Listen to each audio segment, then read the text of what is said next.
we have the amazing AuthorASnorton. AuthorASnorton was one of our authors we've had in the past. But yet again, he's so amazing. Like I mentioned, he has written, I guess, 2 more books since you've been with us. Yeah. So, exactly, I'm inspired. So he's written 2 more books. And so he will be joining us today to talk about his current book and kind of reflecting back on some of his other ones. And so I am welcoming AuthorASnorton.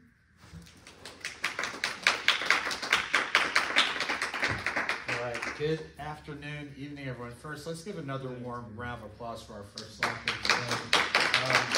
It takes a lot to come up, whether it's 5 or 5,000, and talk about what you're passionate and purposeful on. But the more you do it, the more you realize that's why you're supposed to be here. So definitely give her another round of applause, please. So, other than getting a little bit older, a little bit more salt and pepper in the beard and all that type of thing, blessed to be here. And conversations like this are needed. And so before I kind of dive in, let's give a round of applause to the library here and the staff here who believe in this program and what's taking place. So my author journey actually started back in February of 2017 with my poetry book. And it's kind of interesting that's where I started, because now that I fast forward to my most recent work that came out in August of this year, I went back to my poetry roots. So 8 Months of Mercy is really it is kind of deep for me, because a lot of the motivation behind that actually started this time last year when, so 8 Months of Mercy is basically looking at an 8-month timeline of how life can take its twists and turns, ups and downs, spills and thrills and chills and all that type of thing.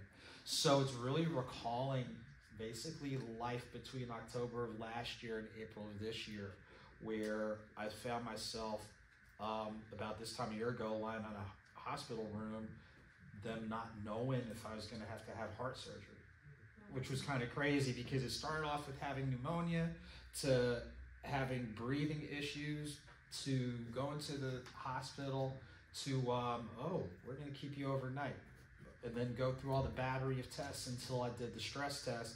And they're like, something is not registering.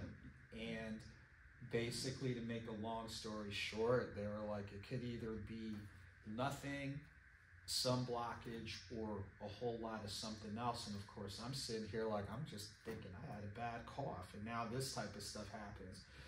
Thank God it was nothing. They did the test in like 10 minutes, like, everything's clear, you can go home. But that was not the best experience. So when it's really opening up about just part of the health journey, part of a couple of things going left and right. Of course, I'm not going to tell it all, but that's just to whet the appetite. And for me, poetry, just like music, is very powerful. Lyrics are powerful, words are powerful, and poetry to me is the most accessible form of writing, and really the most accessible form of storytelling. So whether you follow the rules of whatever iambic pentameter and all that type of stuff, I think sometimes when you're going to dive in on those types of life things, put it in a format that's digestible to people. So that's kind of tying back into the love of poetry in the book previously, which was noted. Quotes and Notes, Something's on the Horizon. I'll be honest, it was really inspired by the book As a Man Thinketh. And if you're familiar with that book, which is only like a 50 to 60 page book, it's really powerful and is really applicable to men and women. What you put in your head is going to show up in some way, shape, or form. So you got to be real careful about what you allow to have residency. So me and my so-called brilliant self, that's a bad joke, it's time for you to laugh, decided, well, all these random quotes that I come up with, let me do something with it. So really, Quotes and Notes is a collection of all quotes that yours truly came up with. But I'll probably say the most powerful and meaningful quote is probably the one that I brought from my grandmother, who ironically, her birthday was this past Monday, and had she been living, she would have turned 107. And for those of you that in the numbers, you know 7 is the number of completion. You add 1 plus 7, that is 8, which is a number of new beginnings.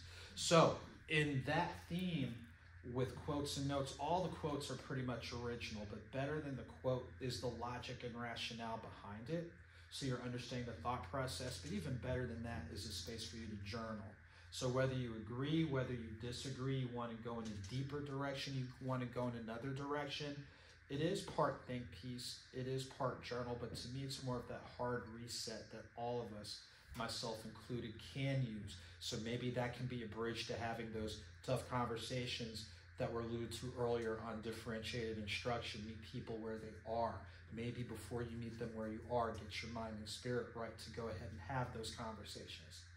So those are the two most recent books, and then real briefly with the previous ones, Nothing Minor chronicles my first year covering minor league baseball, specifically in the Southeast, and I was very intentional with interviewing as many African American players as possible because we know on the major league level it's less than 10%.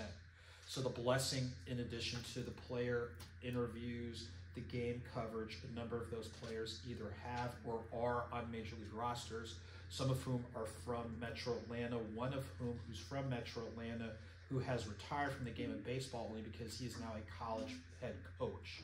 So those are very powerful stories, in addition to the section on the Negro Southern League Museum in Birmingham and the impact of that league on the game. 9 Stories of Faith is more interview-based. As all of us know, all of us are dealing with something, but some people deal with something each and every day. And I kid around, talking with the other authors in here, it's like before you get mad at life and do something detrimental, and then when the smoke clears, you're like, what did I do? It doesn't mean you have to follow what these people I interviewed suggested, but it gives you an idea if you're living with a physical health issue, if you're living with a mental health issue, if you're living with life after incarceration, and how important the role of your faith is. So it was very important to talk with people of Christianity, but also of Hinduism and also Islam.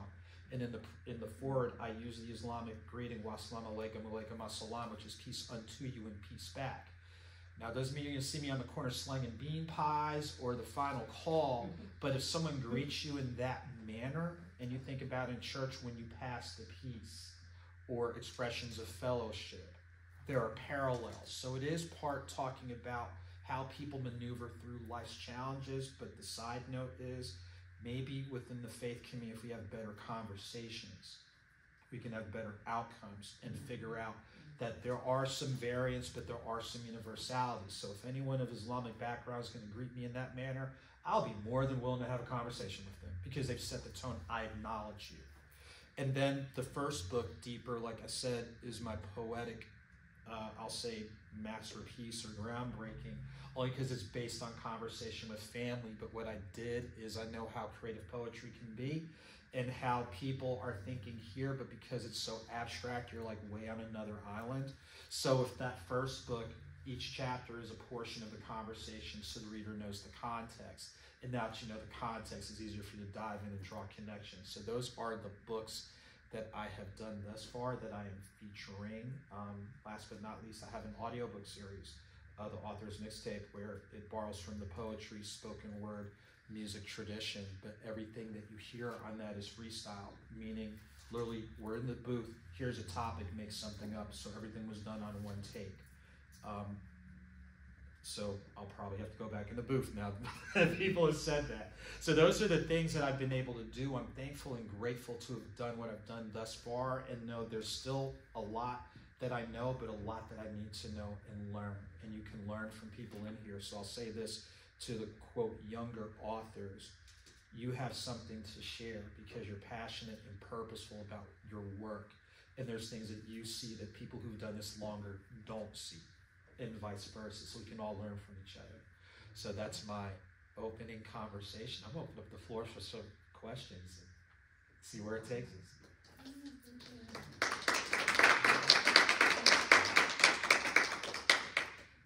I have a question about Yes, that. yes. Did you say one of your books was set up like a journal, like maybe the... Yes, Quotes and Notes is set up like a journal, and part of it, like, for me, think pieces are cool, but sometimes the author gets so caught up in how deep they are versus this is my thought, but let me explain where I'm coming from and what do you think?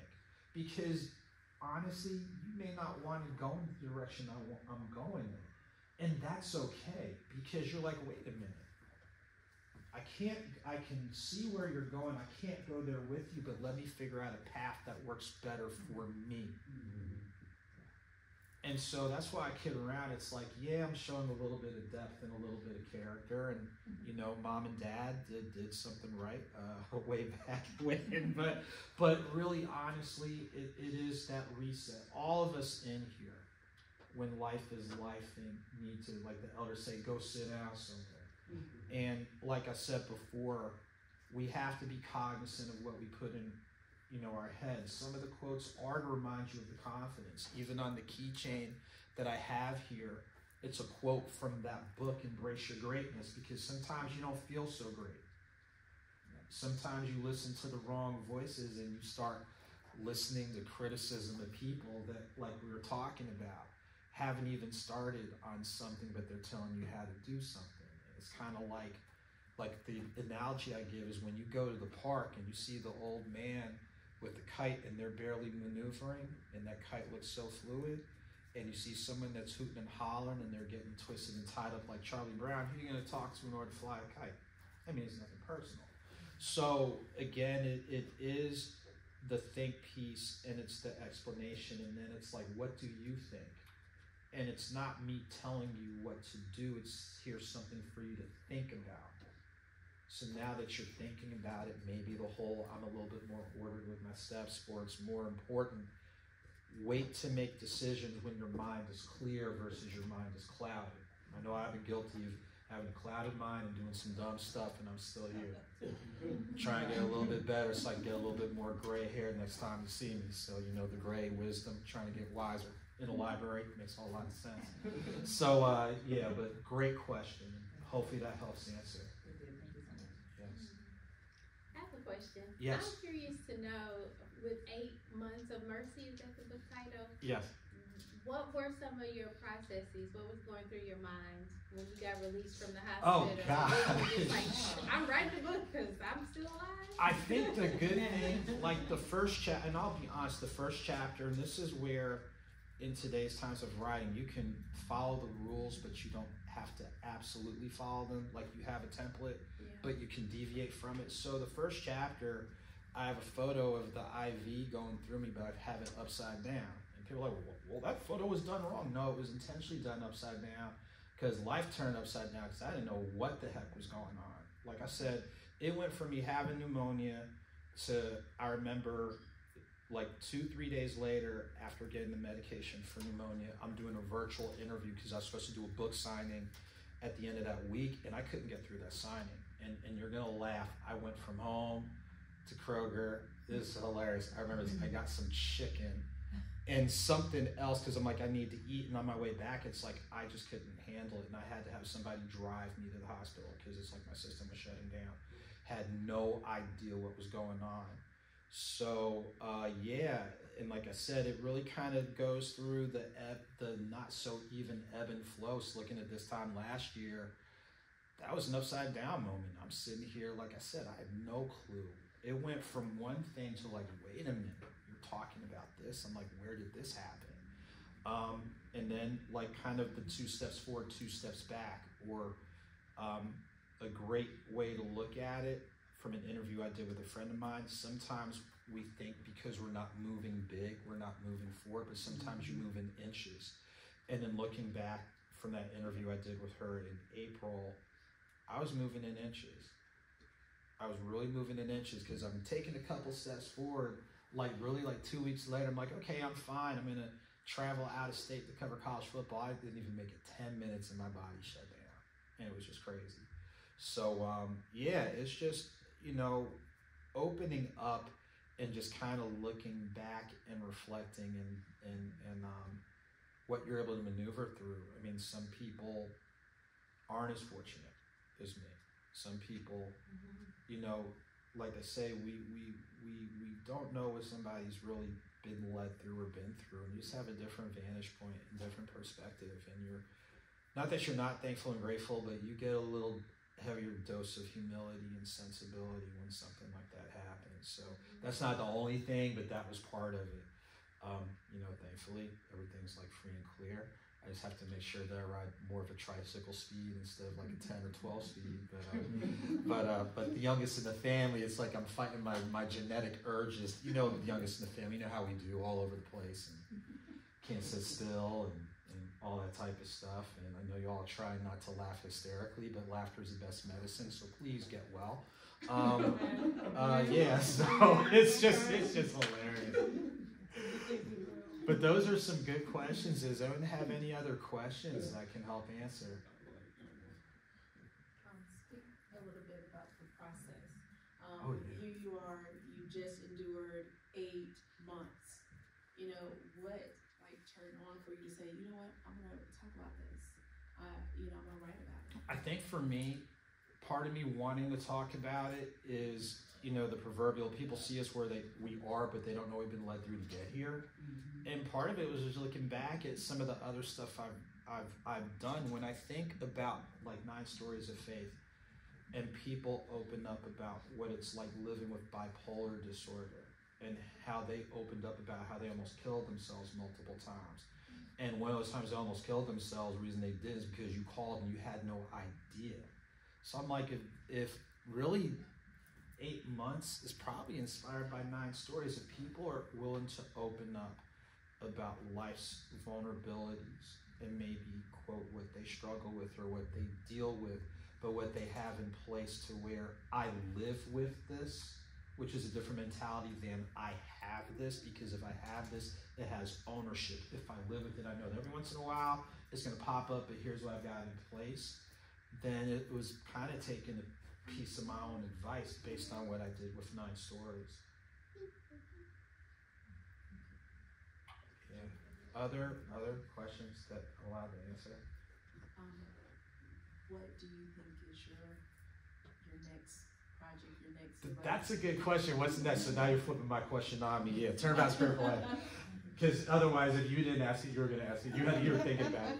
I'd say what would possibly be on the horizon is a follow-up to 9 stories. I think stories like that are timeless. And we all need a reminder of, again, you see people where they are, but you don't know what they've been living with and living through. And to still have that cross-faith conversation, I think that's critically important when you think about how certain faiths are painted. But if people were really that way, you would see a lot more foolishness than what you do. And some of the foolishness, unfortunately, comes from the very people who are talking about, oh, they're extreme. Well, if you kind of look in the mirror, what you put on paper and what you're actually doing don't really measure up. So I could see myself either doing a follow-up to 9 stories, maybe one of the coffee table style books where just the snapshots I've been able to take from stuff like this to on the press end when you've been blessed to cover college sports, professional sports, talking with members of Congress. I know that, well, it's still cool, regardless of what people think. Talking with members of Congress, to capturing sunrises and sunsets. I mean, that would be kind of like a cool creative piece to do. And maybe another idea would be something regarding sports. Like I said, I've been able to cover college football since 2019, and there's the stuff that I've put in the articles, and then there's the secret stash. So I'm gonna let 8 months of mercy kind of marinate for a while and give it its time and kind of go in the direction I'm led to. But those would probably be the most likely that I would end up doing. I'm laughing because some people are like, you should do a children's book. I'm like, I think my lane, I love little kids, but I think my lane with kids is like probably like middle school, high school, and that crew, because you can kind of talk with them like grown folks and get away with some stuff like grown folks. So again, youngest in the family being silly. I think part of it too, in a previous life I taught middle school, and even now on the education end, most of the kids that I'll coach or tutor are high schoolers for like ACT, SAT, and all that type of thing. So I guess I speak enough of the language where they keep me around. and what have you. So we'll see. But like I said, my ideas would probably be a follow-up for 9 stories, a coffee table, like a compilation of different stuff, or maybe diving into another aspect of sports that I've covered. But again, you never know. And I'll say this on the never know piece because I know we're running short. Deeper wasn't supposed to be my first book, to be honest with you. The very first book that I was working on was a collection of political essays. I know me in politics. I know I need to get a life and what have you. But in 2016, I was doing a compilation of political essays based on the landscape at the time and all that type of thing. And I made the fateful mistake of not putting stuff in the cloud or on flash drives, so my laptop crashed, so that manuscript. And after about 10 minutes of using 4 and 5 letter words I will not repeat because we've got kids and adults in here, I came to my senses. I'm like, you know what, maybe that was a hint that wasn't supposed to be my first book. So the book Deeper, which is really my first book, was in my mind supposed to be my second. So you just never know. You really don't. So like I said, I have an idea, but I know someone else has other ideas, so I'll kind of figure out where those intersect and go from there. Yeah. I like answering questions. It was fun. Could you tell us once again, how can we connect with you and continue to follow your journey?